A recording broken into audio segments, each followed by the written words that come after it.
It took just 37 seconds for a surprise interruption to explode a $3 million education summit into a fierce showdown over race, justice, and who truly speaks for America's children.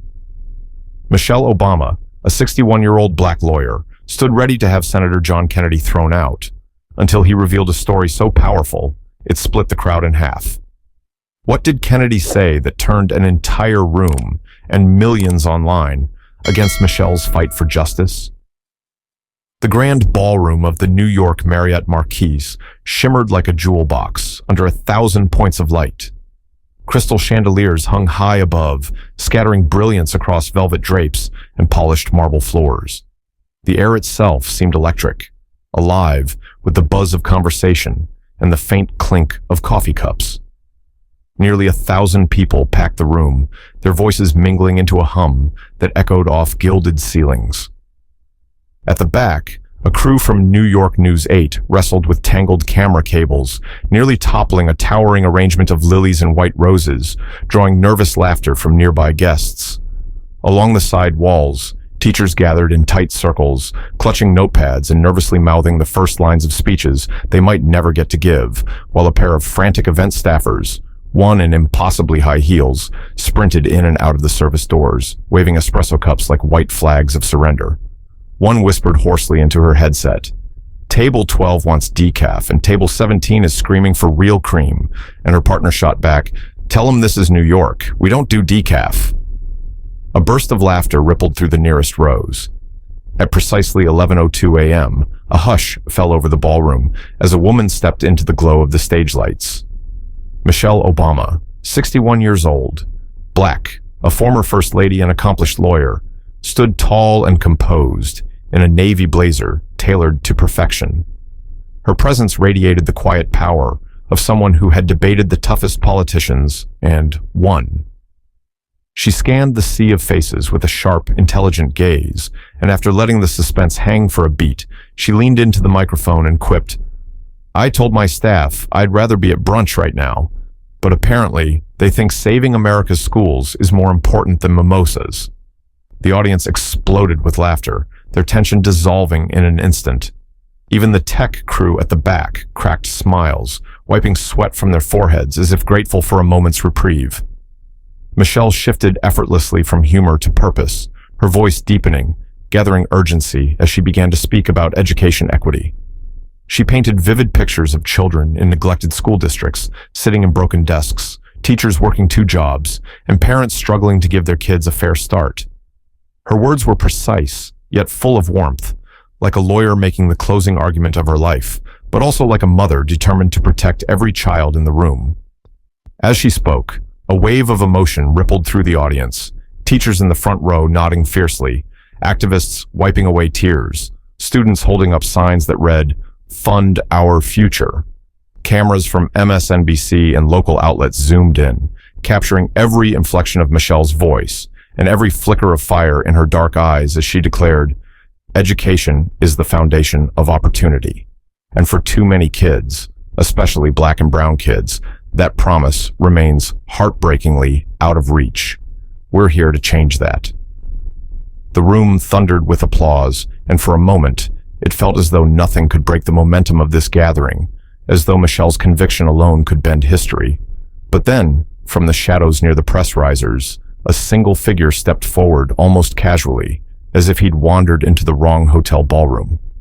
At first, a few people laughed nervously, thinking it might be a planned skit to lighten the mood.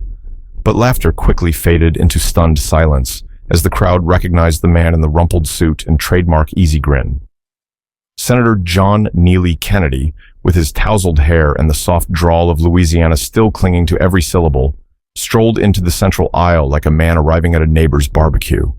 A ripple of gasps moved through the audience as he raised one hand in an amiable wave. Michelle froze mid-sentence, the words caught in her throat. The light glinting off the chandeliers seemed suddenly harsh, as if even the room itself were holding its breath.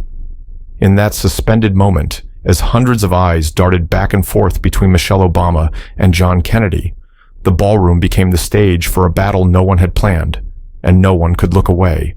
For a split second, no one moved. Then, Senator John Kennedy broke the silence with the kind of smile that seemed more at home on a front porch swing than in the middle of a high-stakes political summit. He gave a slow, easy wave and leaned into the nearest microphone, drawling, "Now, Michelle, I don't mean to crash your party, but I was wondering if I might borrow just a minute of your time. I promise I'm not here for the shrimp cocktail, though I hear it's pretty good." A ripple of laughter rolled through the audience, unexpected and almost embarrassed, as if people were laughing more out of habit than comfort. A man in the third row nudged his wife, whispering, "Well, at least he's polite," while a young teacher near the back stifled a giggle and muttered, "Is this guy for real?" Michelle Obama stood utterly still, her face frozen in a polite, razor-thin smile that didn't reach her eyes. The muscles in her jaw twitched ever so slightly, like a lawyer restraining herself from objecting in open court, and the entire ballroom seemed to sense the temperature dropping by several degrees. Kennedy, sensing the room's nerves, chuckled and spread his hands wide in a gesture that could have belonged to a man offering hot dogs at a Sunday barbecue. "I just figure," he continued, "if we're talking about America's kids, maybe we ought to hear from all sides. That's democracy, isn't it?" He winked, as though he were sharing a harmless secret, and the older folks in the room, some of them lifelong political junkies, let out soft, uncertain chuckles. But behind Kennedy's playful tone was a glint of steel in his eyes, the practiced confidence of a man who knew exactly the weight of the stage he'd just hijacked. Michelle shifted her weight subtly, the humor gone from her face, and shot a quick look toward the two security guards stationed near the velvet ropes. The guards, men in sleek black suits with discreet earpieces, began moving forward, their footsteps nearly silent on the ballroom carpet. But Kennedy, still grinning, held up a finger like a preacher stopping mid-sermon. "Aw, now, fellas, no need for all that," he said, his voice honey-sweet, but carrying unmistakable authority. "I'm not here to cause a ruckus. I'm just trying to talk about the same kids Michelle's talking about." The crowd wavered between laughter and unease, their faces torn between the humor of the moment and the sudden whiff of conflict. Michelle raised one hand, elegant fingers curled as if around an invisible gavel, and gave the guards a single sharp look. That was all it took. The security team surged another step closer. Suddenly, the room erupted in chaos. A man in a plaid shirt near the back jumped to his feet, shouting, "Let him speak!" "This is America." His voice cracked with indignation, drawing immediate cheers from pockets of the audience who began chanting, "Let him speak! Let him speak!" Just as quickly, a woman in a bright yellow dress closer to the stage fired back, her voice shrill and furious. "Throw him out! He's disrespecting Michelle!" Her outburst ignited an answering chant of, "Throw him out! Throw him out!" The ballroom became a rolling sea of shouts, banners waving, cell phones rising like periscopes to capture every second of the escalating standoff. Reporters scrambled for better vantage points, scribbling furiously into notepads, their faces shining with the realization that they'd stumbled into a story that would dominate headlines by nightfall. In the center of the chaos stood Michelle Obama, statuesque and silent, her expression a battlefield of emotions. She glanced toward the lights, then toward Kennedy, who stood in the aisle as though he owned the floor, hands clasped gently in front of him, and a half-smile still playing at the corners of his mouth. The chants battered her from both sides, the noise swelling, until it felt like the walls themselves might crack. For an instant, she seemed ready to give the signal that would have Kennedy escorted out. But then her eyes flicked toward the cameras, lenses glittering like diamonds under the lights, waiting to broadcast her next move to millions of viewers hungry for drama, for conflict, for heroes and villains. And in that breathless pause, with the entire ballroom poised on a knife's edge, Michelle Obama exhaled slowly and lifted her chin. Her voice, when it finally cut through the noise, was crisp as shattered glass. "Fine, Senator," she said, the words slicing the air. "1 minute, make it count, and don't waste our time." Her hand dropped, signaling the guards to stand down, and the ballroom let out a collective gasp, a momentary silence descending like a curtain. All eyes turned to John Kennedy, who drew a slow breath and stepped forward, the faintest flash of triumph in his eyes. The fight for the room, and for the hearts of everyone watching, had officially begun. Senator John Kennedy cleared his throat, glanced around the ballroom as though greeting old friends at a church picnic, and slipped his hands into his suit pockets. "Now look," he began, his drawl soft and teasing. "Back in my hometown in Louisiana, we had a little old schoolhouse that wasn't much bigger than this stage, and if you sneezed too hard, half the roof might have come down on your head." Laughter rippled through the audience, tentative at first, then growing as Kennedy's grin widened and his shoulders relaxed. "We had one teacher, Miss Clara, and she was about 4 foot nothing, wore cat-eye glasses, and didn't take no nonsense from nobody. She'd tell us, 'Children, don't you dare come into my classroom talking when you ought to be listening, or I'll teach you algebra so fast, your head'll spin.'" The ballroom erupted in soft laughter, and even Michelle's lips twitched, though her arms remained folded tightly across her chest. Kennedy continued, spinning his tale with the easy rhythm of a man who knew the power of a good yarn. "Miss Clara, she believed all of us were worth teaching, whether we were poor or rich, black or white, didn't matter. One time, a boy asked her if poor kids were going to stay poor forever, and she said, 'Honey, the mind don't know if you got holes in your shoes. It just wants to grow.'" A warm, nostalgic hush fell over the room as people leaned in, smiling, remembering their own school days and teachers who'd left an imprint on their hearts. Cameras zoomed closer to Kennedy's face, catching the twinkle in his eye and the faint lines that deepened around his mouth when he smiled. Then, without warning, Kennedy's voice dropped, growing steady and grave, and the laughter drained from the room as though someone had flipped a switch. "But let me tell you all something," he said, eyes sweeping the ballroom. "Even in that little schoolhouse, there were things we didn't talk about, things we were too scared to face, like how the kids with darker skin always seemed to have the oldest books, like how sometimes a kid would disappear from class because his family couldn't afford the fees no more, and nobody said a word." He paused, letting the silence press in around him, and the chandeliers above seemed to shine a little too brightly, throwing harsh shadows onto the polished floor.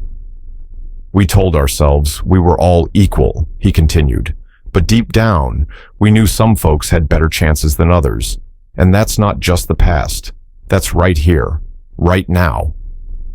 A collective exhale shivered through the audience, as though the entire room had been holding its breath, and for the first time, some of Michelle Obama's staunchest supporters began nodding slowly, caught off guard by the raw truth hidden beneath Kennedy's homespun charm. Michelle shifted, her expression sharpening, as though she'd been slapped with cold water.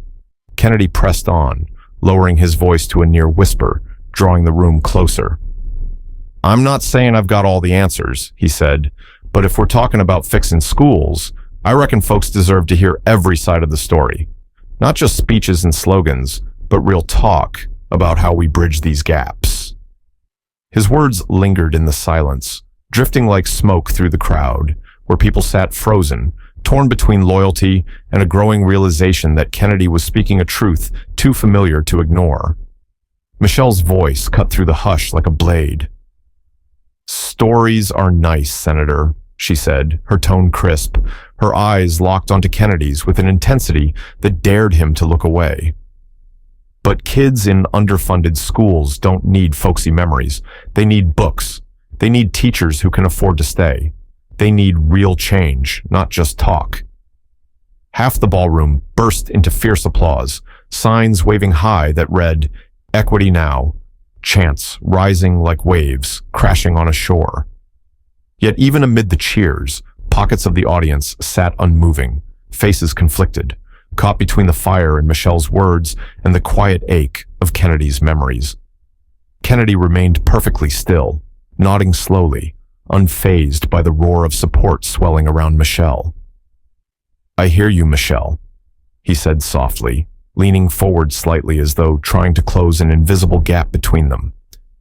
"But I'm saying this, we have to talk to each other, because if we don't, the folks who pay the price are the kids we say we're fighting for." His voice hung in the charged silence, gentle yet resolute, and for a moment, the ballroom seemed suspended between two worlds, a place where stories and policy collided, where laughter and pain held hands, and where the fate of an entire conversation about America's future hung on a single delicate balance.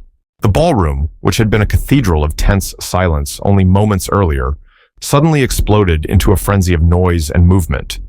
Activists in t-shirts bearing bold slogans began chanting at the tops of their lungs, fists pumping in the air, while teachers near the front row swung their lanyards like rally flags, accidentally smacking the shoulders of people beside them.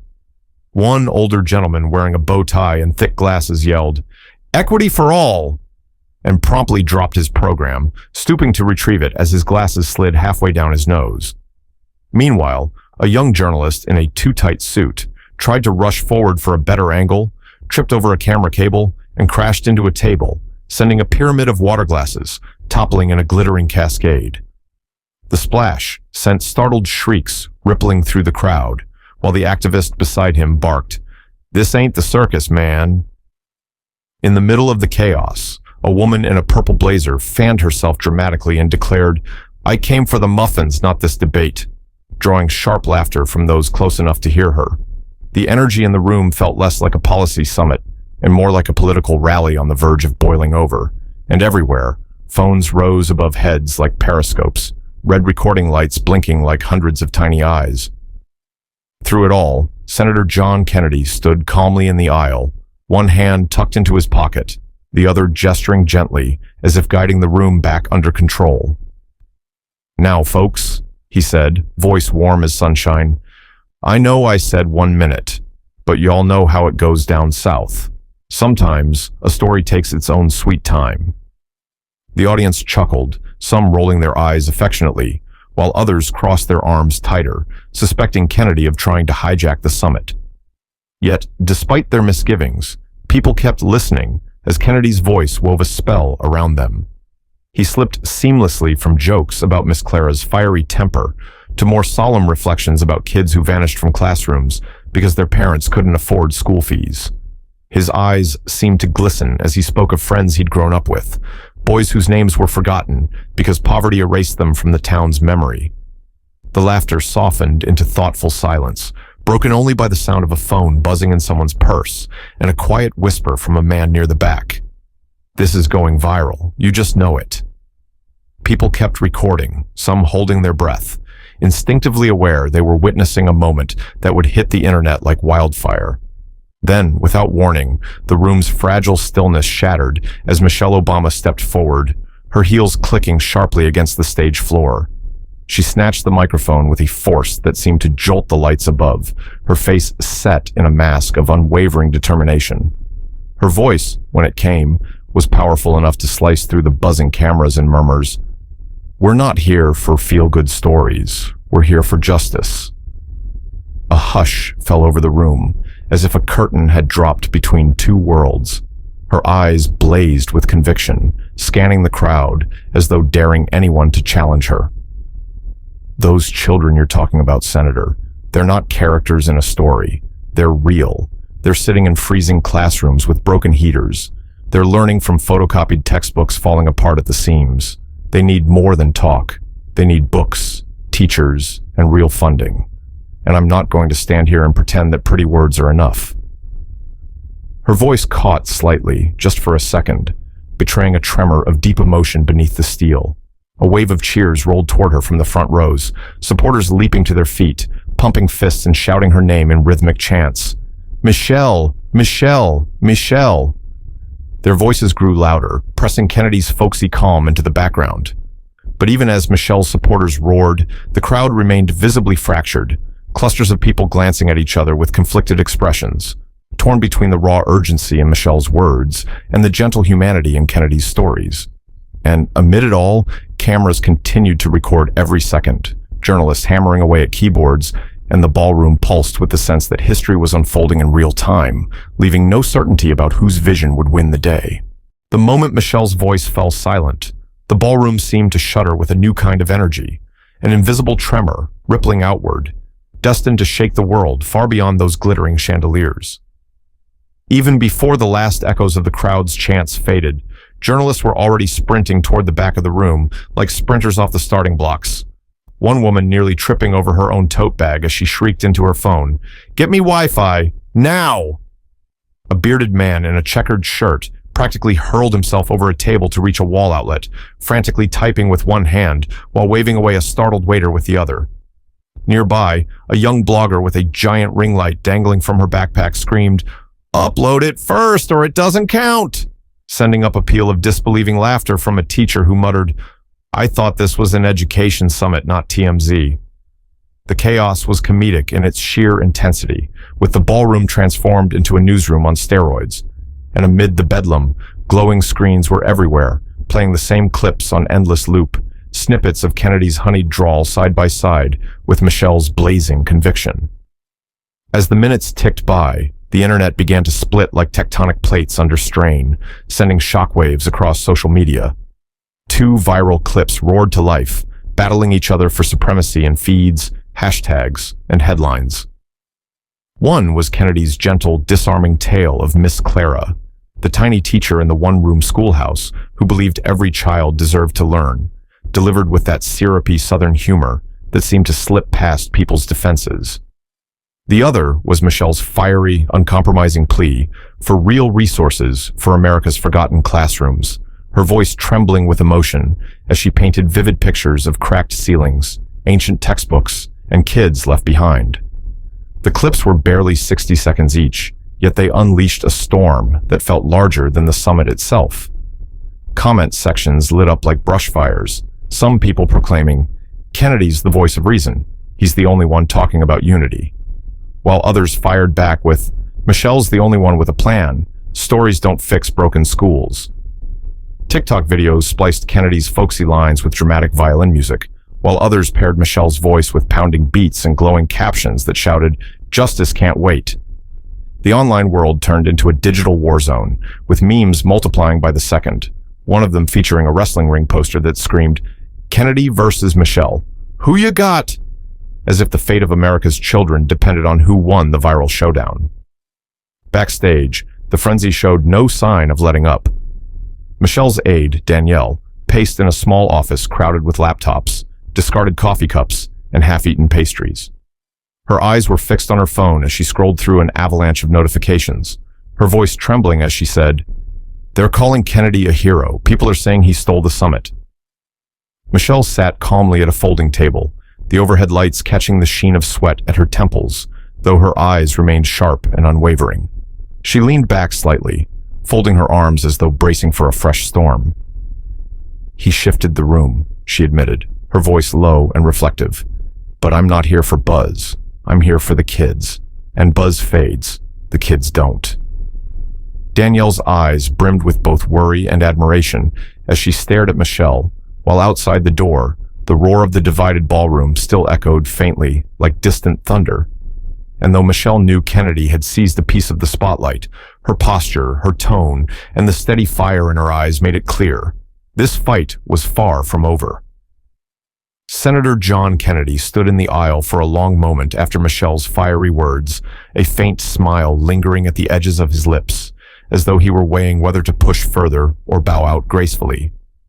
Finally, he gave a little shrug, raised his hand in a gentle wave, and drawled into the microphone, "Well, folks, I reckon I'll mosey on out now.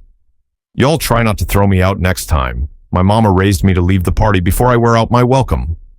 A ripple of laughter swept through the audience, a hesitant, uneasy sound, like people laughing at a joke they weren't sure was truly funny. Some smiled, charmed against their better judgment, while others folded their arms tight across their chests, their faces like stone. Kennedy flashed his trademark grin one last time and stepped slowly toward the exit, pausing to shake the hands of a few people leaning into the aisle, their expressions ranging from awe to wary curiosity. The tension didn't entirely lift. Instead, it hung over the room like invisible smoke, as though no one could decide if Kennedy's departure was victory, defeat, or simply a chapter left unfinished. As Kennedy vanished past the velvet curtains, the ballroom seemed to exhale all at once, a collective breath that echoed off the chandeliers. Michelle Obama took a single step forward, gripping the edges of the podium so firmly her knuckles turned pale. Her eyes swept over the audience, scanning the crowd like a searchlight, her voice rising with a quiet fury that demanded attention. Stories are bridges, she declared, each word crisp and resonant, slicing through the fading murmurs in the room. But kids can't cross bridges without funding, books, and teachers who can afford to stay. A hush fell, as though the room itself was straining to catch every syllable. She went on, her voice trembling only slightly as emotion threatened to break through. It's not enough to talk.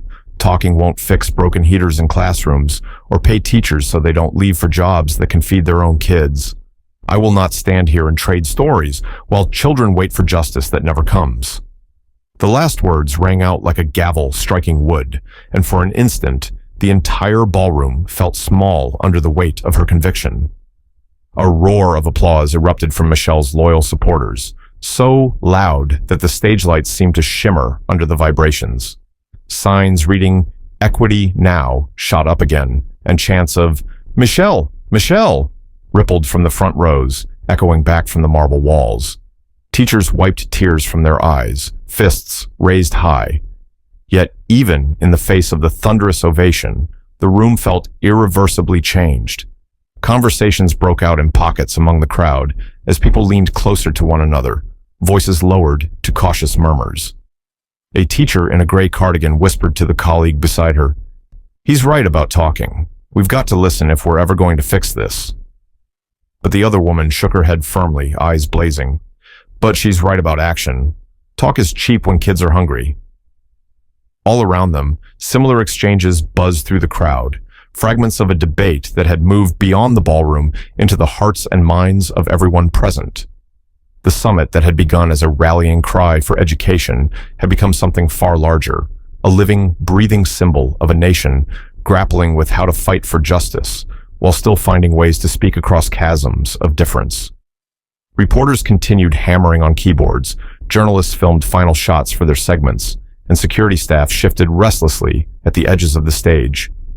Yet, at the very center of the storm, Michelle Obama remained at the podium, her navy blazer slightly creased from the passion of the day, her chin lifted, eyes scanning a room that was still caught between loyalty and new possibilities. And though the applause still rolled around her like ocean surf, there was no doubt. The battle for hearts and minds was far from over, and the story was only beginning. By the time the ballroom doors swung shut behind the last departing guests, the story had already burst across the internet like a summer thunderstorm. Screens glowed in newsrooms from Manhattan to Sacramento as headlines popped up one after another, some cheeky, some somber. One outlet splashed in bold red letters, "Senator hijacks Michelle's stage," while another declared with steadfast reverence, "Michelle Obama, unshaken."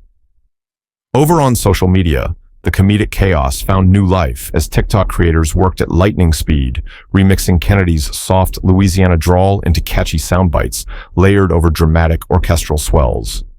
One viral clip spliced Kennedy's Miss Clara story with an explosion graphic, while another looped Michelle's fierce declaration about justice over a beat so intense it seemed ready to rattle the speakers. Comments flew like sparks. "Kennedy's the bridge builder we need," someone typed, while another retorted, "Michelle's the fighter who actually gets things done." It felt like the whole country was arguing in a single digital room, and the echoes of the summit were vibrating far beyond the ballroom walls. Yet as the noise settled into a restless hum, a deeper question began to stir beneath the spectacle. The shock of the clash faded, leaving a heavy stillness that felt almost sacred, as though people were finally beginning to consider what it all meant. The narrator's voice might rise here in your video script, carrying weight and warmth as the camera slowly pans over the ballroom, now empty except for crumpled programs and forgotten water bottles. Can America fix injustice without listening to all sides? Can stories and policies ever walk hand in hand, or are we doomed to keep shouting past each other forever? Michelle stands unwavering, her feet firmly planted in the world of policy and resources, demanding justice not just in speeches, but in concrete action. Kennedy stands equally firm, the storyteller whose gentle words can slip past barriers and plant seeds in the most unlikely soil. They are different, wildly so, but beneath it all, both claim to fight for the same thing, children waiting for a fair shot at life. And perhaps the truth, aching and complicated, is that justice needs both. Because as the moral of this swirling drama makes clear, justice needs courage, but it also needs conversation. In the soft glow of backstage lights, Michelle Obama finally turned to her aide, Danielle, who was still anxiously scrolling through comment threads, her face a map of worry and exhaustion. Michelle laid a hand gently on Danielle's arm and spoke the words that would become the closing note of countless newscasts and viral posts. "I'm not here for applause," she said, her voice quiet, but carrying a power that could fill stadiums. "I'm here for every child who still waits for fairness." As she stepped back into the shadows, the light of Times Square poured through the window, casting her silhouette in sharp relief. A figure both elegant and fierce, determined to keep fighting even when the camera stopped rolling.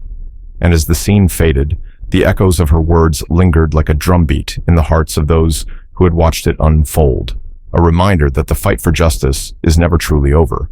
It only changes stages. The characters, Michelle Obama and John Kennedy, depicted in this story, are entirely fictional and do not represent real people in real life. This narrative is a work of creative storytelling and is not intended to depict actual events, statements, or actions by any real individuals. If you enjoyed this story, don't forget to subscribe to my channel so I can keep bringing you more powerful, dramatic tales that explore the fight for justice, truth, and hope. Thanks for watching, and stay tuned for the next story that will keep you on the edge of your seat.